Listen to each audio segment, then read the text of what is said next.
I heard that you well, I also read that you were on Throwdown with Bobby Flay. Yeah, that was amazing.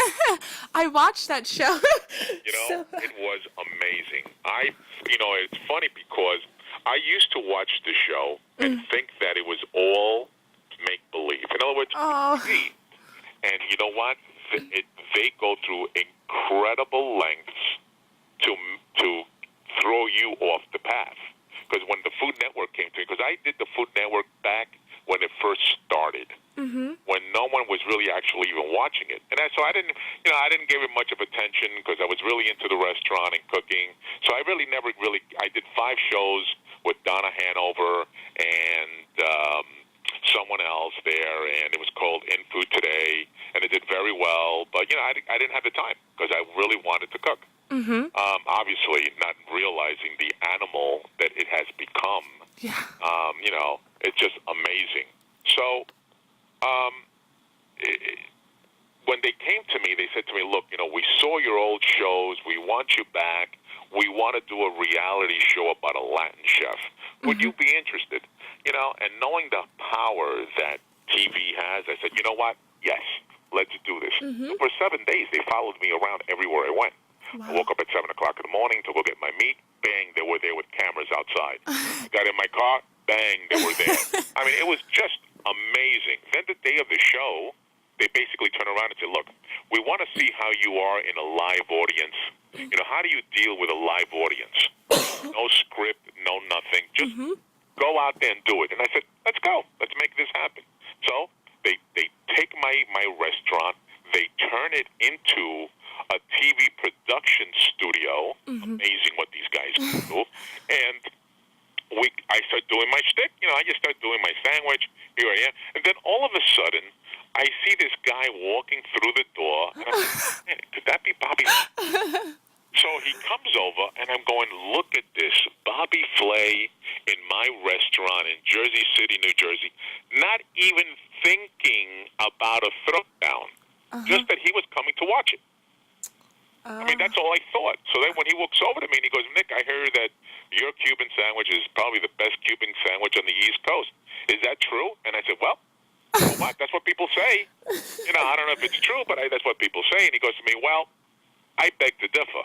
And I said, "Excuse me?" And he goes, "I've been known to do a pretty good Cuban sandwich myself." And I looked at him and I'm going, "Yeah, you in what army?" And he goes to me, "Well, are you ready for a throwdown?" And that's when it clicked. And I said, "Oh my God, I've been bamboozled." Oh my God, here I am I'm only one guy with a knife in my hands. When they cut tape, they bring in 5, count them, 5 chefs. Wow.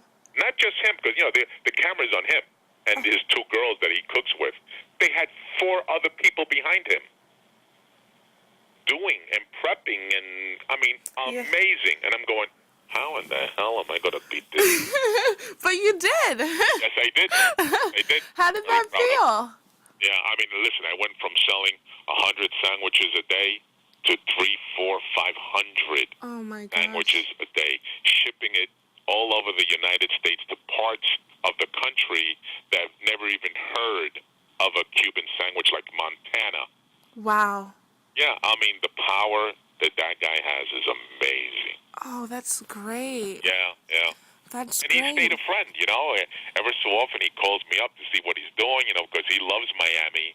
And I go to Miami a lot, and he's like, we got to meet up. He's putting me in his new book.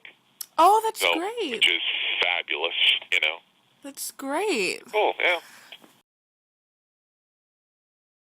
Okay, and then my last question is kind of like a wrap-up question. I just wanted you to tell me, what is the best part of owning your own restaurant?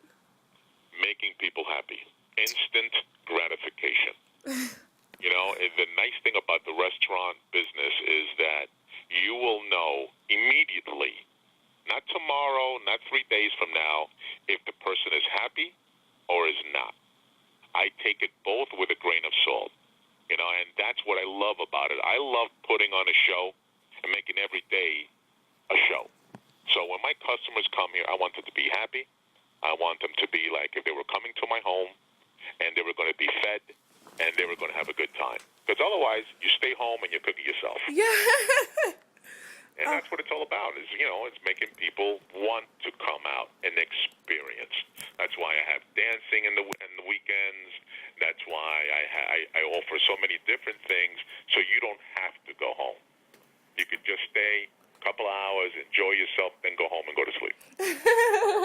After you're full. Yeah. Oh,